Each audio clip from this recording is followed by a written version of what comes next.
ለመሆኑ ለህልም መሳካት እድሜ ገደብ አለው ብለው ያስባሉ?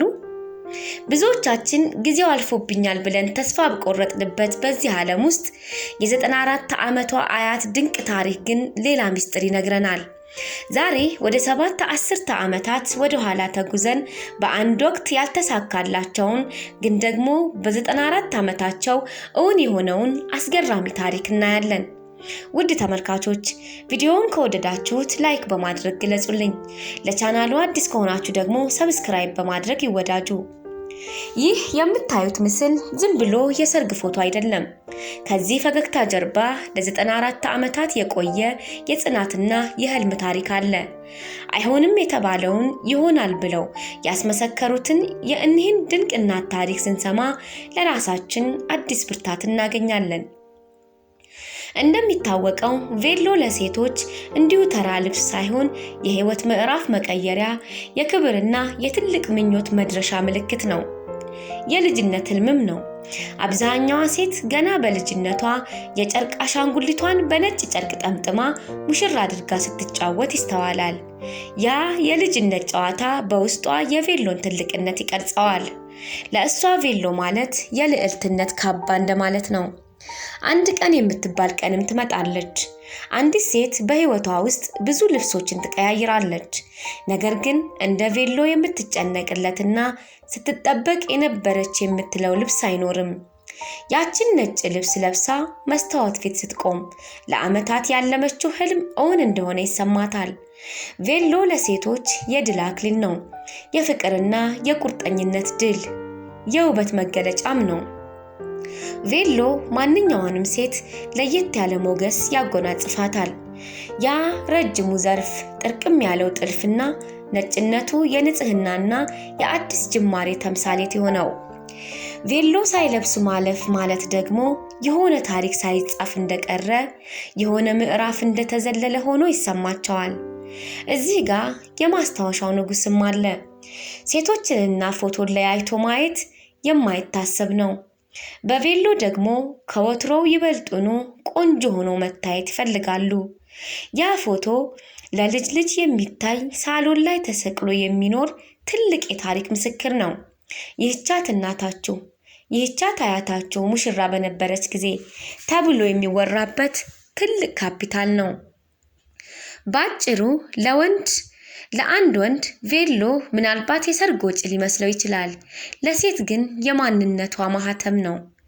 ቬሎ መልበስ ማለት ተወደድኩ፣ ተከበርኩ፣ ለትዳር በቃው የሚል የደስታ አዋጅ ነው። ታዲያ እኚህ ሴት ለ94 ዓመት ያህል የጠበቁት ጉዳይ ምን ይመስላችኋል?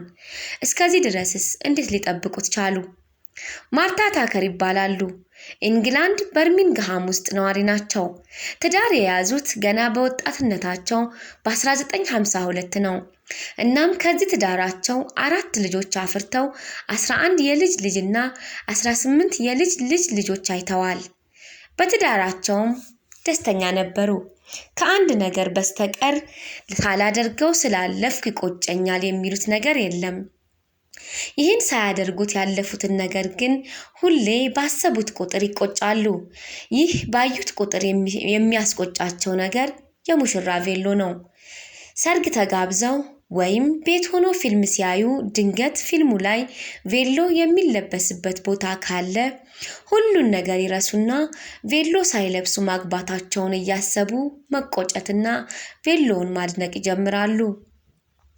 ወይዘሮ ማርታ ታከር ከዛሬ 70 ዓመት በፊት ሲያገቡ በኢንግላንድ የዘር መድሎ የነበረበት ጊዜ በመሆኑ ጥቁሮች የቬሎ መሸጫ መደብሮች ውስጥ መግባት ፈጽሞ አይፈቀድላቸውም ነበር። እናም በዚህ ምክንያት የሰርጋቸውን ቀን ያሳለፉት ረጅም ቀሚስ በመልበስ ነበር።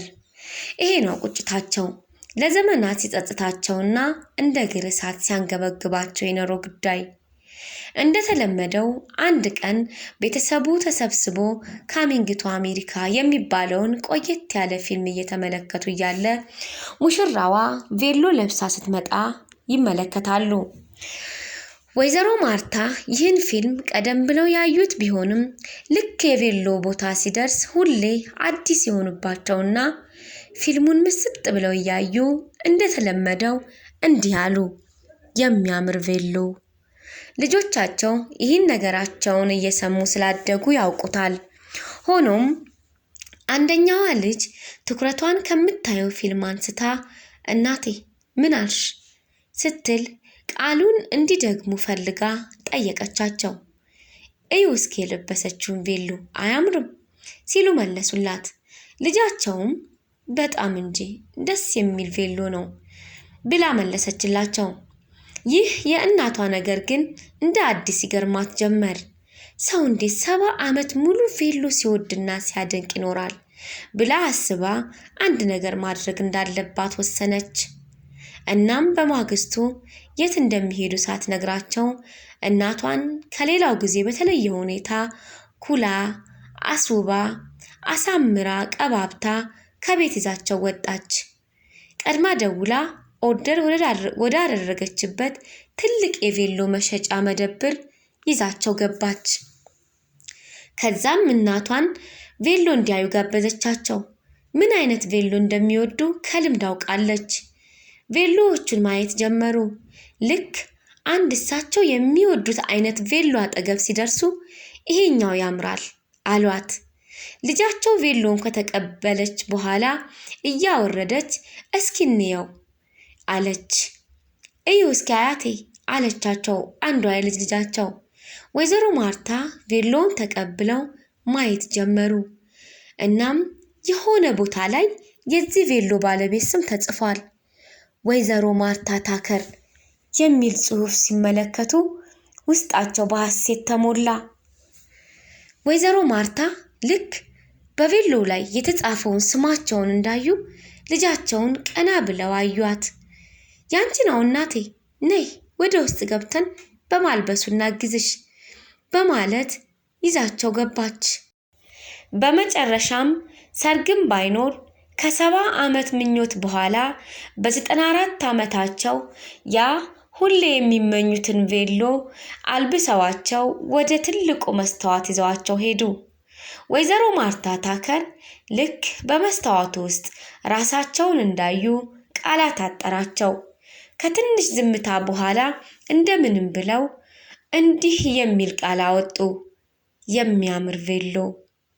በምድር ላይ የምንወዳቸውን ሰዎች ህልምና ምኞት እንዲሁም ራዕይ እንደ ማሳካትና በደስታቸው እንደ መደሰት የሚያረካ ነገር የለም። እናንተስ ተስፋ ቆርጬበታለሁ የምትሉት ህልም ይኖር ይሆን? በኮሜንት አጋሩን። የዛሬው ታሪካችን ይሄን ይመስላል። ስለተከታተላችሁን እናመሰግናለን።